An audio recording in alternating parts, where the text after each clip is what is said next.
తెలంగాణ ప్రభుత్వం రేషన్ కార్డుల జారీ విషయంలో కొన్ని మార్పులకు శ్రీకారం చుట్టింది. ఈ నేపథ్యంలో ప్రస్తుతం ఉన్న ఆహార భద్రత కార్డుల రూపం మారనుంది.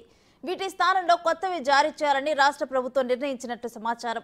ఎన్నికల కోడ్ ముగిసిన తర్వాత ఈ కసరత్తు మొదలు కానున్నట్టు తెలుస్తోంది.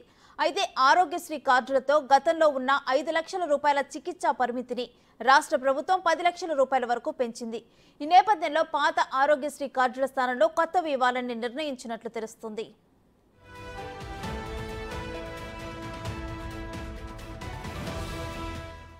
రాష్ట్ర ప్రభుత్వం 89,98,546 ఆహార భద్రత కార్డులు ఉన్నాయి. ఉమ్మడి రాష్ట్రంలో రేషన్ కార్డు ఓ చిన్న పుస్తకం మాదిరి ఉండేది. అందులో కుటుంబ యజమాని ఫోటోతో పాటు కుటుంబ సభ్యుల పేర్లు, వయసు వివరాలు ఉండేవి. ఆ తర్వాత వీటి స్థానంలో రైతు బంధు పాస్బుక్ సైజులో రేషన్ కార్డులు జారీ అయ్యాయి. ముందు వైపు కుటుంబ సభ్యుల గ్రూప్ ఫోటో, కింద కుటుంబ సభ్యుల వివరాలు, వెనుక వైపు చిరునామా, ఇతర వివరాలు ఉండేవి. ఆ తర్వాత రేషన్ కార్డుల స్థానంలో ఆహార భద్రత కార్డులు వచ్చాయి. ఒక పేజీతో ఒకవైపే ఉండే ఈ కార్డులో యజమాని, కుటుంబ సభ్యుల ఫోటోలు లేకుండా కార్డుదారు, కుటుంబ సభ్యులు, రేషన్ దుకాణం కార్డు సంఖ్య మాత్రమే ఉంటాయి.